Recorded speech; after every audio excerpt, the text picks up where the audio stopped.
కేటీఆర్ అన్న, నేను మొన్న చాలా బెయిల్ పేపర్స్ చూశాక చాలా ఎమోషనల్ అయ్యి, చాలా ఎమోషనల్తో నేను బాధపడుతూ ఆ వీడియో చేశాను. కానీ నిజానికి మిమ్మల్ని ఏదో పాయింట్అవుట్ చేయాలి, ఏదో టార్గెట్ అన్నది నా ఉద్దేశం కాదు. అలా మీరు అనుకొని ఉంటే నన్ను క్షమించండి. కానీ ఒక్క విషయం అన్నా, నేను నిజంగా కేసు పెట్టిన అమ్మాయిని అంత బాధపడి నేను వీడియో చేసుకొని నేను పెట్టుకుంటే, నేను వీడియోలు అందరికి పంపించుకుంటే, ఆ వీడియోలను చూసి కనీసము మనస్సాక్షికి కనీసం పశ్చాత్తాపం లేకుండా, తప్పు చేశాను అన్న ఫీలింగ్ కూడా లేకుండా జర్నలిస్ట్ శంకర్ మళ్ళీ ఆ వీడియోని కూడా రేవంత్ రెడ్డి చేపించాడు, కాంగ్రెస్ చేపించాడు అని బ్లేమ్ చేస్తున్నాడు.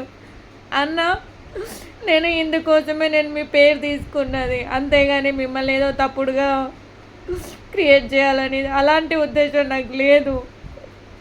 కానీ విషయం ఏంది అని అంటే, వీడు ఇప్పటికీ కూడా నా విషయంలో తప్పు చేసి కూడా ఏం తెలియనట్టుగానే మళ్ళీ రేవంత్ రెడ్డి అనుకుంటూ వీడియోలు చేసుకుంటూ పెడుతున్నాడు.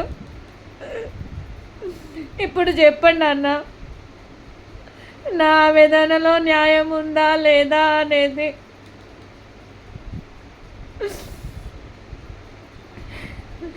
అసలు నిజానికి నేను చచ్చిపోవాలని అనుకున్న ఆ వీడియో చేసిన తర్వాత, కానీ కొంతమంది శ్రీనివాస్ రెడ్డి అన్న లాంటి వాళ్ళందరూ ఫోన్లు చేసి చాలాసేపు నన్ను ఓదార్చడం జరిగింది. వాళ్ళు నాకు చాలా ధైర్యం చెప్పడం జరిగిందన్న. అందువల్ల నేను చాలా సైలెంట్గా ఉన్నా. మళ్ళీ ఇప్పుడేమో ఇలాంటి మాటలు మాట్లాడుతున్నాడు. అన్న, అసలు ఏందన్నా, ఒక ఆడపిల్ల బతకాలా బతకొద్దా అన్న? ఇంకా ఇంకా ఇంకా ఎవరన్నా చూసుకొని అన్న, నన్ను ఇంకా ఇంత ఒక ఆడపిల్ల కేసు పెట్టింది. అది రేవంత్ రెడ్డి కేసు ఎలా అవుతుంది? అది ఎవరు పెట్టించారు? సరే, ప్రూఫ్ చేయండి.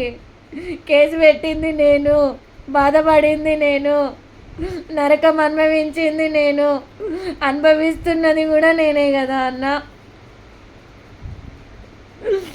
ఇది నేను చెప్పాలనుకున్నా, కానీ ఇంకా ఇందులో వేరే ఇంటెన్షన్ అలాంటివి ఏది లేదన్న. దయచేసి మీకేమన్నా తప్పుగా అనిపిస్తే నన్ను క్షమించండి. కానీ నేను ఎవరికి చెప్పుకోలేక ఇలా చెప్తున్నాను, వేరే సోర్స్ లేక ఇలా చెప్తున్నాను.